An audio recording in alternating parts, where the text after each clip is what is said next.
Praise the lord. పునరుద్ధానుడైన యేసుక్రీస్తు నామములో మీ అందరికీ నా శుభాభివందనాలు. బాగున్నారా? యేసయ్య మీ అందరినీ ఆశీర్వదించును గాక. అనుదిన వాత్సల్యత అనునేటి వాక్య ధ్యానాంశాన్ని ఈ ఉదయకాలం ధ్యానించుకుందాం రండి. పరిశుద్ధ బైబిల్ గ్రంథములో మత్తయి సువార్తమానం 11వ అధ్యాయం 28వ వాక్య భాగాన్ని నేను చదువుతాను. వీలైతే బైబిల్ తెరిచి వాక్యాన్ని గమనించండి. ప్రయాసపడి భారము మోసుకొనుచున్న సమస్త జనులారా నా యొద్దకు రండి, నేను మీకు విశ్రాంతిని కలుగచేతును. యేసయ్యకి మహిమ కలుగును గాక. దైవజనమా, పరిశుద్ధ పిల్లలారా, ఈ ఉదయకాలం ఈ వాక్యాన్ని వింటున్న మీతోనూ మీ కుటుంబంతోనూ పరిశుద్ధాత్మ దేవుడు ఉద్దేశించి ఈ ఉదయకాలం నీతో జ్ఞాపకం చేస్తున్నాడు.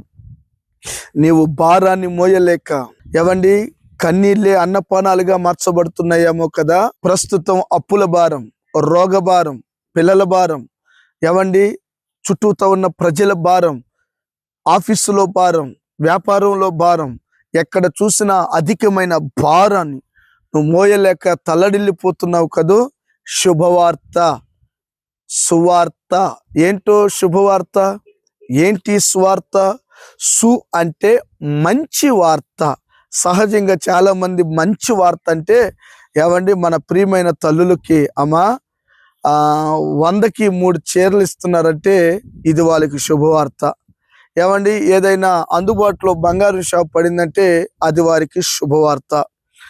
కొంతమందికి చుట్టూత ఏదైనా వారికి ఇష్టమైన ఏమైనా షాప్స్ వచ్చినప్పుడు సంతోషపడుతూ ఉంటారు. ఇది శుభవార్తో లేకపోతే శుభవార్తో నాకైతే తెలియదు, కానీ నేను మీకు చెప్పాలనుకున్న శుభవార్త ఏంటో తెలుసా?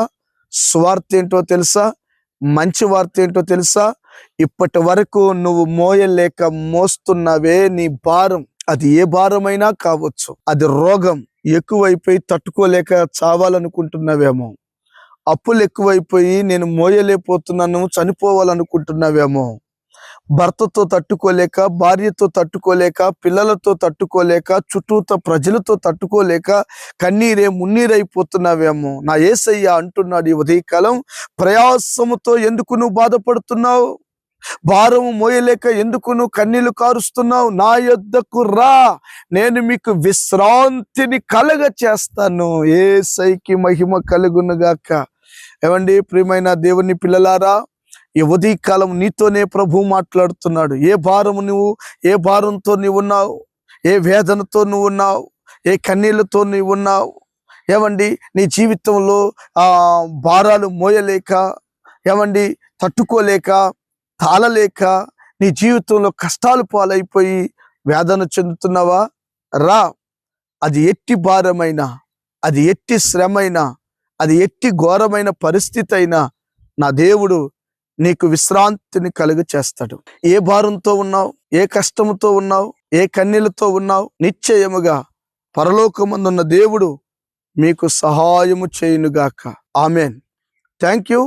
గాడ్ బ్లెస్ యూ అండి. దేవుడు మీ అందరినీ ఆశీర్వదించునుగాక. ఆమెన్.